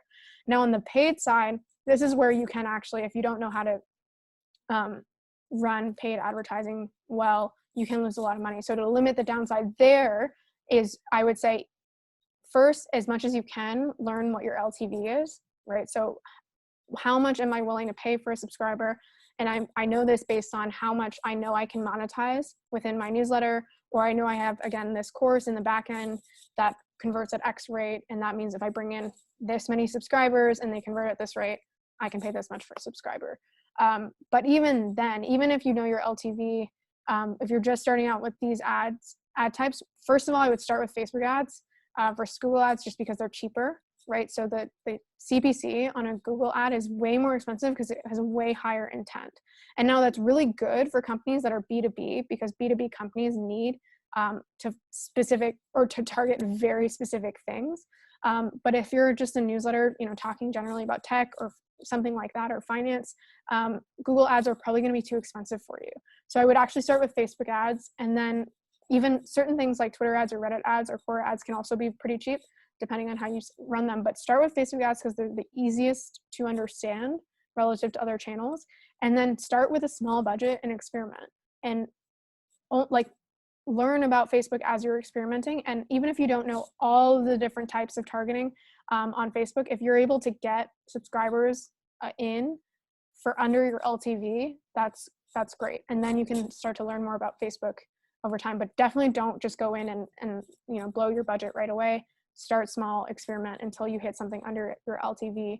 And then finally, with Facebook ads, the easiest way to start, if you know nothing about Facebook ads, is to start with retargeting, which just means you add a pixel to your site. That's very easy to do. And then with your pixel, you can retarget anyone that's been to your site before. If you want to get more advanced, you can start to actually track who has subscribed and eliminate those from your retargeting audience and stuff like that. But at the beginning, the easiest way to get started, if you know nothing about setting up audiences, is just do a retargeting audience. Michael is asking, could you help with benchmarking those numerical traffic goals, like from starting 100 pages a week? Feels like making them. Yeah, so at the beginning, I would say, so basically to reframe Michael's question is that when you're starting out early on, and I'll just go back here, there are many different types of goals that you can set. And at the beginning, when you don't have that much data, it's really hard to set kind of like if I use input goals versus output goals, output being things like number of page views, you know, how that scales month to month, things like that, versus input being like how many articles am I writing, how many channels am I sharing to, etc. It's harder to set output goals at the beginning because you don't have data on that, or your numbers are so small that they can fluctuate. And so in the beginning, it's easier to set input goals, and that's what I would focus on. You can also set output goals, but input goals being, again, like I'm going to write X number of articles this month, and of those articles I'm going to share them to these 6 channels, and I'm using that explore exploit tactic, and I'm going to see how that works. And then in a month's time I'm going to reframe, and maybe once I have a couple months of data, I'm going to say I actually want to grow my traffic to X, right, based on the channel baseline that I've set. You can set up output goals in the beginning, but as you're pointing out, if you have 100 page views a week, you know, one article going semi-viral is going to blast that out of the water. And so it's hard to really set actionable goals, output goals at the beginning. I would focus on the input goals because that will drive the output eventually. And then once you have that data, you can start to, as companies do, say, I'm going to grow this source by X%, or overall my traffic by X%, or I have enough traffic to actually have a solid view of my conversion rate, and I'm going to try to improve my conversion rate by X%. So that's what I would say in terms of, if you're really early on, just focus on the inputs. Andrew's asking, I know it will vary with each person or publication, but what did you end up doing for distribution with this book? It obviously works. So this kind of ties into what I mentioned with Daniel's question earlier when he asked, you know, can you, like, would you recommend starting a publication for a course? Now, if I were to go back 2 years ago, which again, I rejoined Twitter, I started my publication, I built a bunch of products all within this 2-year window. And before that, I was, you know, as you would say online, a nobody, where no one knew what I was doing. I wasn't building anything online. And so if I had launched my book back then, no one would have cared about it, even though it would have been the same book.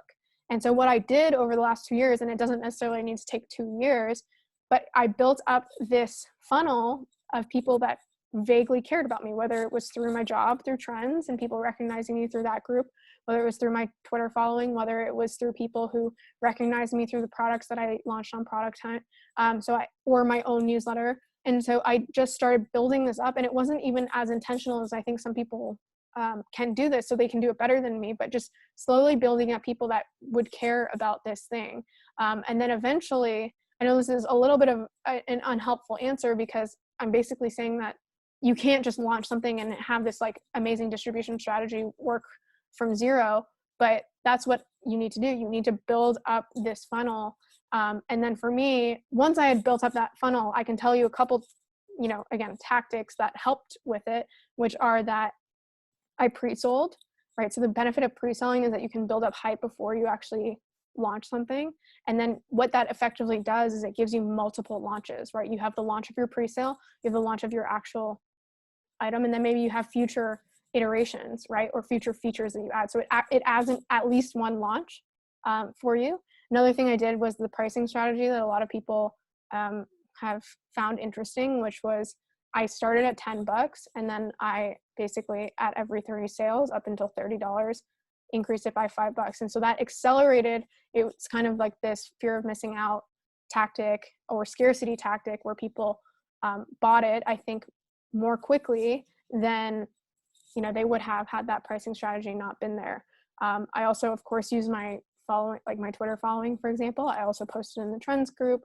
And by the time I had launched, I had already several hundred sales. Now, the final thing that has worked very well for my this book in particular is, well, I'll say two things. One of them is just creating a good product. And of course that sounds a little conceited, but I think I created a pretty good product that people want to share and they now have shared. But the other thing I would say is, in order for someone to even share it, they need to consume it, right? And that's something that a lot of people forget. I read something yesterday, can't remember what chat it was in, but someone was quoting Rosie Sherry, where basically they were like, a paid publication is like a course that people actually take, right? And the reason I'm bringing that up is because a lot of online products, what's really important to recognize is that people buy things that they don't consume.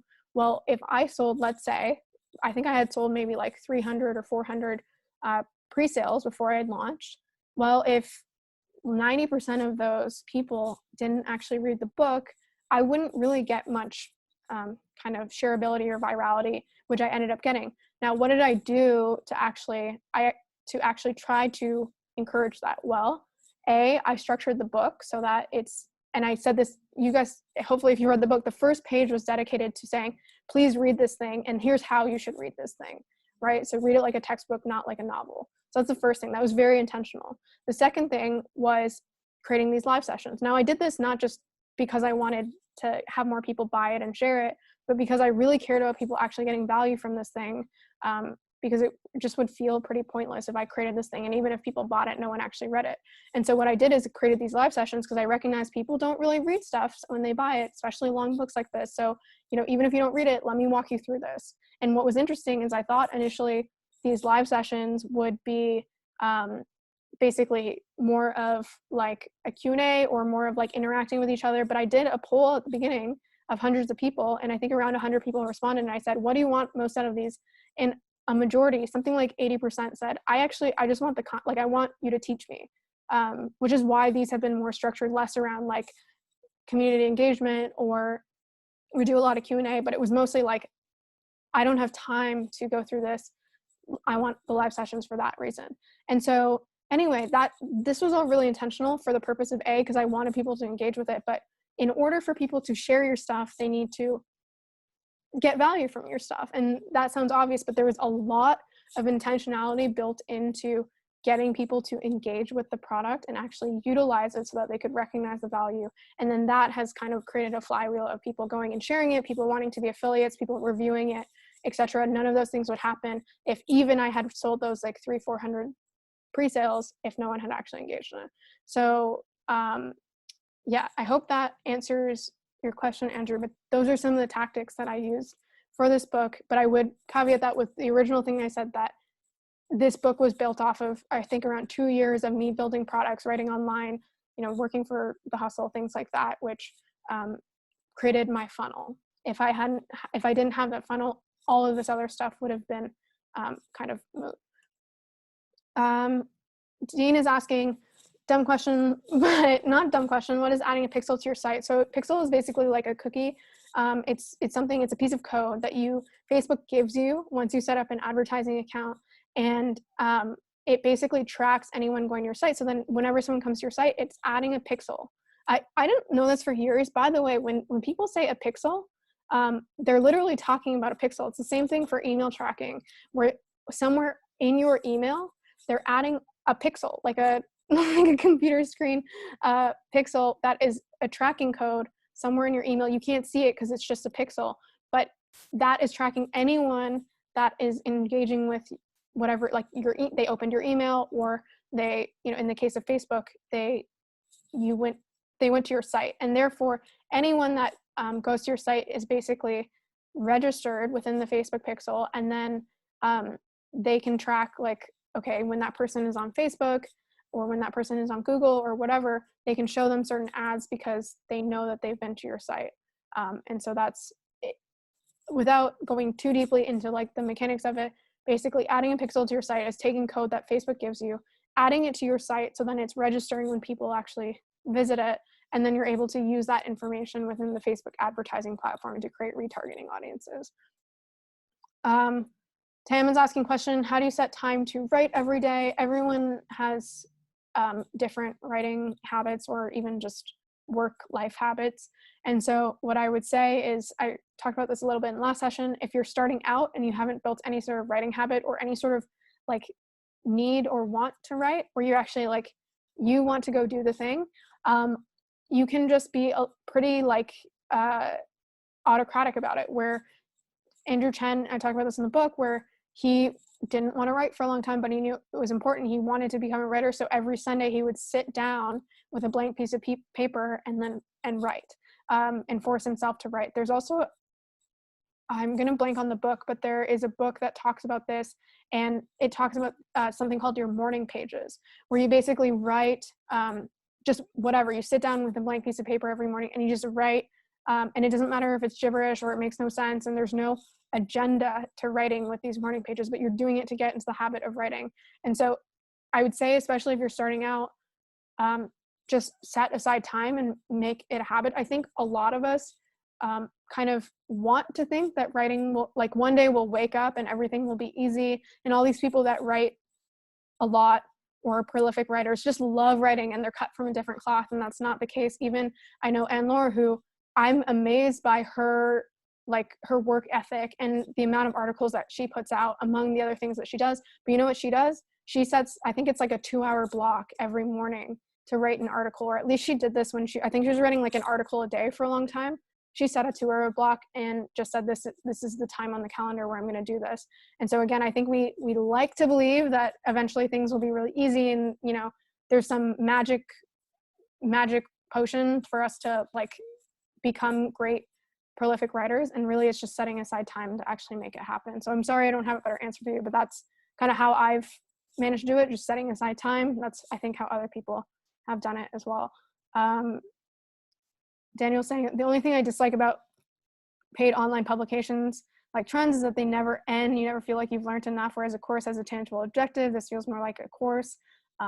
That's awesome to hear. Some other people commenting. The Artist's Way, yes, to June, that was the book. I candidly have not read The Artist's Way, but I've seen it recommended very widely, and I know that it's a book that's helpful if you're trying to, this sounds very corny, but if you're kind of like trying to unleash your creator, right? You're trying to figure out how to create, and I think this comedian recommended it as well as something that's really influenced their practice.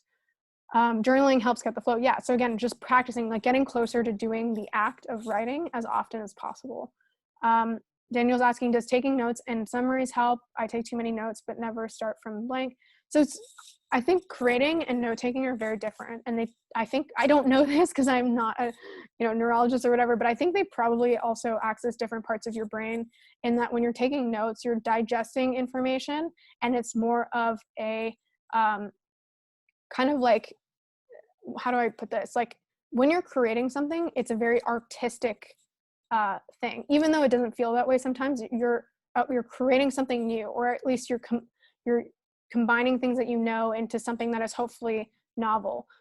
When you're taking notes on something, most of the time you're parsing that information onto paper, right? And so I think taking notes is helpful. I think it helps in kind of like memory recall and recognition and understanding. But I think that if you're looking to create, and by create I mean like, writing your own articles, writing your own newsletter, it's a different practice. One can help the other, but I do think they're actually different. And so you should not only get in the habit of taking notes, but also really push yourself to consistently create, even if your stuff is not great at the beginning, because I do think they kind of take different, I don't know if it's actually different parts of your brain, but it feels like different parts of your brain. And yeah, and Jake's saying, I think if you want to be a creator, you should try to create more than you consume. Taking notes is consumption. Exactly. It's you're processing information versus, having more of a I can't even say this word, but combining what you know with other things that you've learned in the past to create things that are new. So really get in the habit of creating and not necessarily always consuming. Consuming is great. It can influence your creation, but I do see this often, as Jake's saying, where people consume all the time and they feel like they're creating, but you're not actually, you're consuming. You're taking information, putting it on paper, and you're not necessarily adding value to yourself or the world all the time. And you should focus on creating at least part of the time. All right. Any other questions before we do just a little bit of a couple examples? All right, so I mentioned this when the question was asked about specifically if you have a B2B publication. This is also true for individuals, although this does tend to be more useful for larger publications, at least, if you're doing competitor research.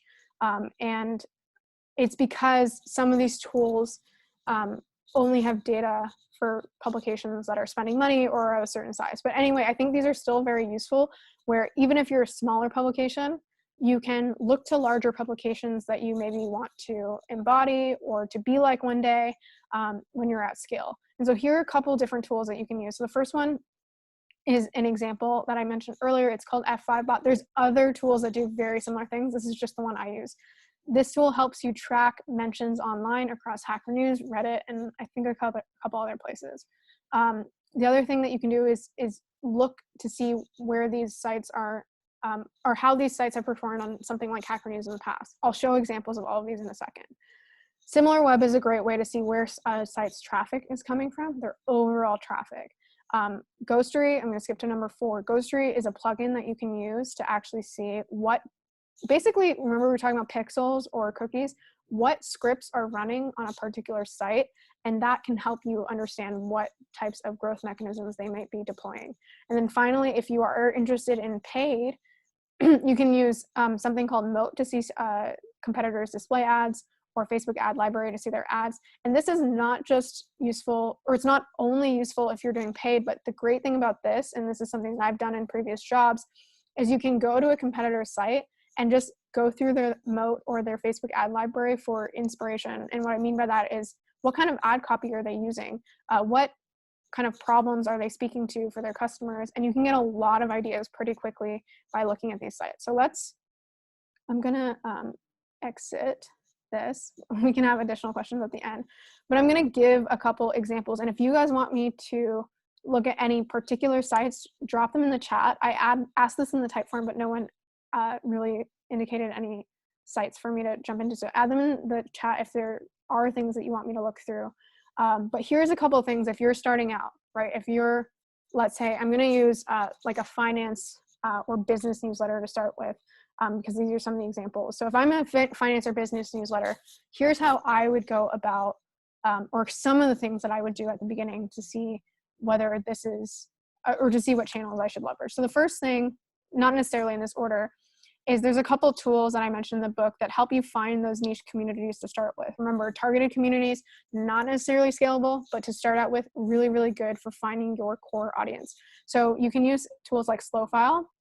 And so Slowfile is an interesting tool which helps you find Slack communities, particularly Slack communities. And so you can search something like finance here. This is just an example. You can also search by category. You can see they actually have a finance category. They have a marketing category, entertainment, programming. So I'd start to look through this. And maybe I have a particular, niche within finance, and I would look for that here, right? And you can, let's say I'm not writing about crypto, but if I cared about crypto, you can either search it in here or you can just look, all right, there's 3 crypto things in here. You can also segment by region. For example, The Hustle is very focused on, at least at the moment, North America. So maybe I'd segment by North America here as well. You can see that changes what's actually showing up here. And so I would start here and I would find a couple different Slack communities to start, or you can use something like, this is a new tool, Community Finder. I'm sure there are other tools out there as well, but these are, again, if you want to go to finance, there's only one in here. Again, this is a pretty new tool, but there's so many tools out there that help you find communities. And if you're first starting out, that's your first, I think, or one of your first goals, getting to people that are willing to engage with you on some of these other platforms in the future. So starting here, finding some communities and joining those. I talk about how to engage in those communities in the book. Now, let's say we're talking about just general business. And so what's a newsletter that talks about business that maybe I want to emulate? Well, let's start with Morning Brew, or let's use Morning Brew as an example. So what you can do is you can go to, I'll just re-enter it so you guys can see. Oops. Oh, it's not coming up. There we go. So if I search Morning Brew in SimilarWeb, what comes up is, well, it's a lot of information. And actually a lot of the screenshots in the book are from SimilarWeb, which is completely free to at least get the functionality that you need. So you can see like how it's doing.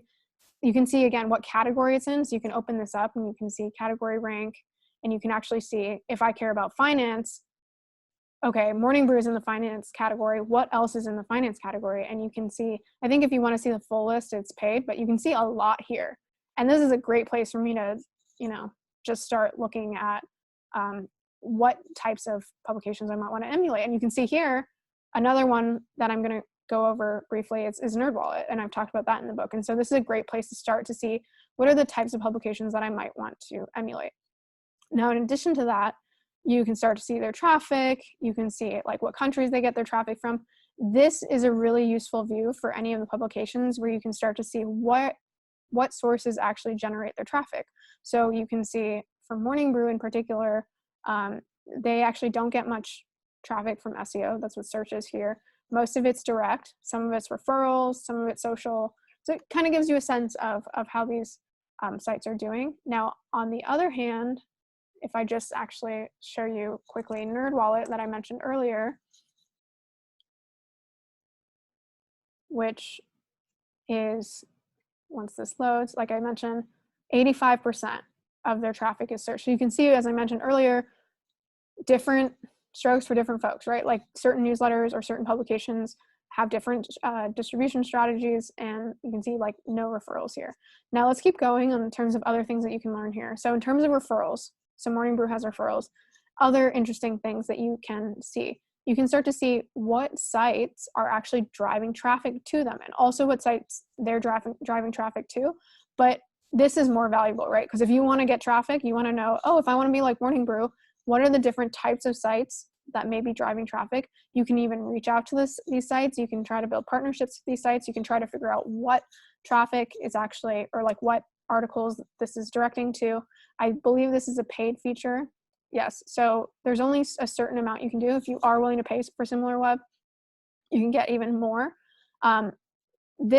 We're going to talk more about SEO in the next section, but you can also start to see certain keywords that they rank for. This is less useful for Morning Brew because all of theirs is brand search traffic, but you can see for something like NerdWallet gets a bunch of traffic through their calculator. So they've built certain tools to drive traffic, like a mortgage calculator, retirement calculator, cost of living calculator, house cost calculator, brings a lot of their traffic. Because remember, this is like 1 or 2%, but that's of their 19 or 16 million views every month. So it's a lot of traffic. You can see where they get their social traffic from, what different channels they use. For display advertising, what different networks they're actually on. Are they using Taboola, Outbrain, Criteo? Criteo is a programmatic advertising platform. You can see audience interests, topics that they write about, competitor sites. So again, we looked at the ones in finance, but this gives you competitor sites. There's a lot that you can leverage here, and this can help you get started where if you're completely blind and you're like, I want to be like NerdWallet, well, you can, if you're setting your channels to start exploring or exploding, you can start to say, maybe I'll start with search because NerdWallet has done search really well. If you do that, I would do a little more research into how they're doing it well, why they've, taken a strategy that's so focused on search. This is a great place for you to start to get ideas, and especially if you're leveraging companies that are already working. Another tool that you can use is Ghostery. So Ghostery is a plugin. It's actually a privacy plugin, which is meant to basically track what scripts are running on a site that you visit. And basically, this is similar to what SimilarWeb showed. It shows you what scripts are running, and that gives you insight into what channels these or what tools these sites are using. So this is an example from NerdWallet where you can see, right now I have Ghostery off, but you can see it would block certain trackers from Google. They're advertising on Bing, they're advertising on Yahoo, Outbrain, Taboola, Criteo. They're also, using something called beeswax. So maybe if you're you know, in a similar space, you might want to look up what beeswax is. You might want to look up what turn is. You might want to look up what aggregate knowledge is. Not all of these will be worthwhile for you to pursue, but it starts to give you ideas of things that you may pursue. You can also see what analytics trackers they're using. One of them is Pinterest, so that likely means they're also advertising on Pinterest, Google, Facebook, etc. So this is another simple tool that's free that you can use to start to go onto sites and say, hey, like, I want to know how Morning Brew is growing. I want to know how NerdWallet is growing. So SimilarWeb's great for this. Ghostery is also a great way to see what trackers are running. Morning Brew, you can do the same thing for, just real quick. So they're advertising with Snapchat, clearly. Twitter, Taboola, they're not on Criteo. They're also using Pinterest and Facebook and LinkedIn. So again, just something for you to start to get ideas. It's not the end all be all. You should not necessarily just straight up copy what you see from another site, but it gives you ideas. Like for example, if you're the hustle and you want to know, we have a bunch of channels and we want to expand our channels. What's Morning Brew doing, right? Another place that you can start out is this tool, and all of these are linked in the book. This one's a little hard to find, so it's linked in the book, but this is a subreddit tool. So remember, if we're talking about early on, you're trying to find different communities to join. Well, subreddits are kind of this interim between a community and also a viral platform. But you can start where you find a subreddit. So r/finance is a pretty big subreddit. It has 400,000 subscribers, excuse me.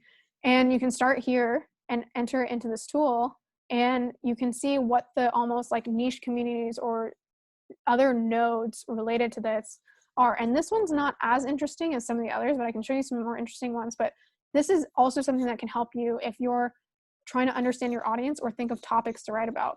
And so if you want to write about finance, for example, you can vaguely write about finance, or you can be like, people in finance really seem to care about financial planning or FIRE, financial independence, retire early, right?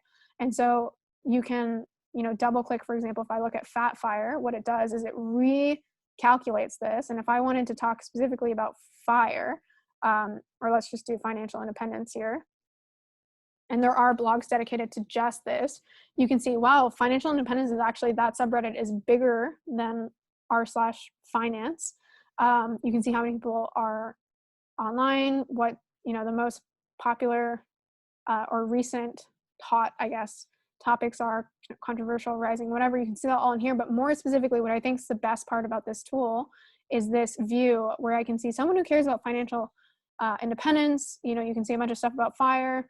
You can also see a lot of them are entrepreneurs. A lot of them talk about careers and computer science even. So this helps you get, I think this is, of the tools that I've showed, one of the most interesting ones, because it gives you many different things. One, it gives you potential communities to go and join, right? So if you are writing about financial independence, go join the subreddit, go join a Lean Fire, Fat Fire, Fiery Femmes, go join these, start engaging in them. But it also gives you an understanding of your potential audience, right? So who may be reading your stuff, what they care about. And one of the interesting ones that I talked about on a podcast recently, oops, that's not what I meant to do, is, for example, if you were writing about longevity, a topic that is, becoming more prominent. This is hard to see, so let me zoom in. You're like, okay, people who care about longevity care about living long. But if you search this, you start to get a really, really detailed, more nuanced view of who this person is, right? This person who cares about longevity. It's like, they don't just care about living a long time. They care about probably biohacking, see things like nootropics, supplements, keto is really big on here, but they're also pretty technical probably. You see things like artificial intelligence, machine learning, robotics. They care about the future. I don't even know what transhumanism is. Dark futurology, also don't really know what that is. But you start to get a sense of who this person is. So I think this is an amazing tool. And you can pair this tool with another tool called subreddit stats, where once you find a subreddit that you want to learn more about, you can learn more about it here, but you can also use something called subreddit stats, which if I enter longevity, r/longevity into here, you can start to get a better sense of, okay, how is this growing over time? But also, what are the keywords, right? So longevity, what are the keywords that people care about in here? How often are they linked? And then you can also see top submissions. So I'm going to do all time here, where you start to see what are the things that people care about. Again, getting to know your user. What are the things that trend here that get a lot of attention? And so I think this is an awesome way, especially early on, of understanding your customer, understanding different communities that you can join. I'll quickly show you guys a couple more tools. One of them is Moat and the Facebook ad library. So again, this is useful if you want to do paid, but also if you just want to get a sense of how your competitors or people who you want to emulate, what they're doing. So this is NerdWallet. You just go into Moat, you can search any brand here, and you can see basically it's not going to be everything, but for whatever they're scraping, the display ads that this company is running. So you can start to see NerdWallet, what they're running over time. And something you should keep in mind here is anything that you see that shows up for a long time is likely something that is working for that company. I'm not sure why this isn't loading, but all right, let's leave that. But you can start to play around with this, and again, keep in mind that anything that is running for a long time, because if you actually look at a brand over a long period of time, you'll start to see like, oh, they tested this and they tested 2 ads and then it disappeared. That likely means that ad didn't work very well. Similarly, you can go into Facebook ad library and search any brand here. So I have Morning Brew pulled up. I can see, within a given, like in September 2020, you can adjust this, what ads they're running and when they started running the ad, things like that, platform impressions, how much they spent on politics or not, things like that. So this is another great place to see what people are testing, what they're running, get inspiration for what you might want to run. And the final thing is if you care, so remember I said there's F5 bot. So if you want to monitor or see whether, certain platforms or certain companies or competitors, what they're doing on things like Hacker News or Reddit, you can sign up for an account. I won't do this now, but you can basically add certain keywords into F5 bot and say, like, I want to know every time Steph Smith comes up, stephsmith.io, let's say, and I can see every time that comes up, it'll send me an email. So you do want to be pretty targeted so you're not getting 80 billion emails, but this is one way you can do it. You can also go into Hacker News and do news.ycombinator.com/from, and then you can enter the site here from sites, but you're basically performing a query and you can see, so if I wanted to know how much is Morning Brew leveraging Hacker News, I can see anything that has ever been posted on Hacker News within this site, and I can see that, and you can see Morning Brew doesn't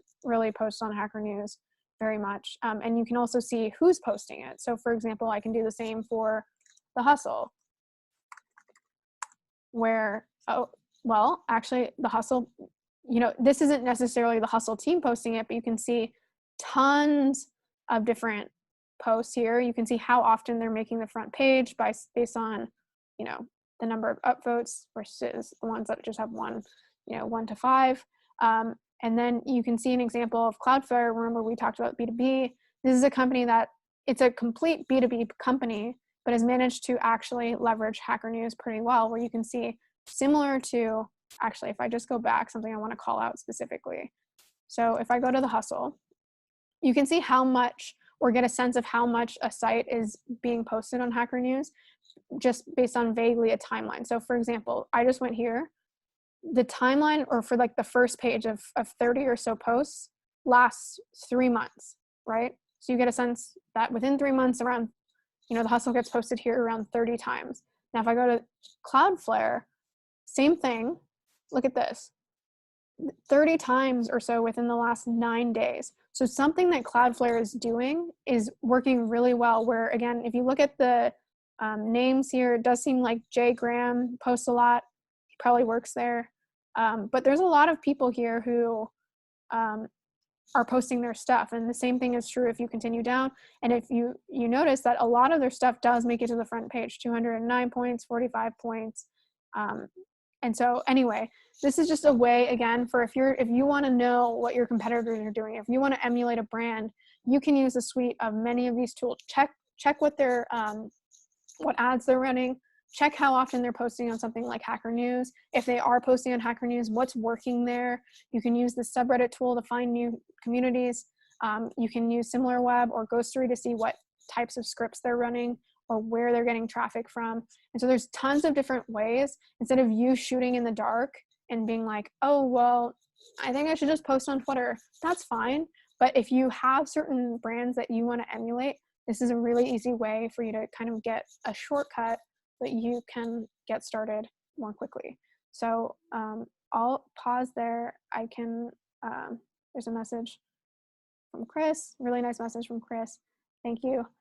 Any questions? I think this was the last section. I know we're almost 2 hours in anyway, so thank you for the 20 or so of you that have stuck around. But whether it's about the competitive research or anything else that we've covered in this distribution section, happy to stick around and answer questions. Steph, I have a question. This is Dylan, by the way. With content that you enjoy putting out and have no qualms doing it forever necessarily, but it feels like doing work when you focus on distribution. Yes. Like, that's the stuff that I struggle to do. Is it more worthwhile to just focus on building quality and continuing to do that for a while if the timeline isn't the issue? That's a really good question. Yeah, and with all of these kind of like quality versus quantity and like consistency and all this, it's all things that you should keep in mind, but there's nuance to it and there's no perfect answer. But what I will say there is that investing in, the more you invest in quality, that means the less that you have to invest in distribution, but that is with the caveat that you always need to like kickstart it. Do you know what I mean? Where like you need to get something out there in order for people to start sharing it. Similar to this book, like I needed those pre-sales in order for anyone to care about it. And then once they cared about it, they went and kind of did a lot of work for me. But I still needed those pre-sales, right? And so the same thing is true for, like, I know you're creating like a podcast, for example. For you, you can't just like expect that someone is going to discover your podcast. And so you do need to kickstart the attention somehow. But if you really hate doing distribution, you can just focus on a couple channels that aren't so dreadful for you and get the word out there, right? Just pick a couple. And, you know, if you think about, if I go back to this view, maybe yours does look more like this, but because you're doing it so consistently and you're doing it for so long, that's okay. But I would say that you need, you know, a sliver of green here, right? To get people to care about your stuff. And I would also say that if you're doing, I would say, really good distribution, it won't be as, I know sometimes distribution can feel really hacky and spammy because you're like, everyone care about my stuff. But if you find a couple channels where people actually want to hear from you, it won't feel as dreadful. I know, you know what I mean? Like, so I would say if you really hate doing distribution, still do it to kickstart your stuff, but find a couple channels where doesn't feel as dreadful, and then focus on, you know, just those channels over time. Maybe it's like just your Twitter account, and maybe it's, I'm not sure, like just one podcasting community or something like that. You know what I mean? Yeah, awesome. Thanks, Steph. Cool.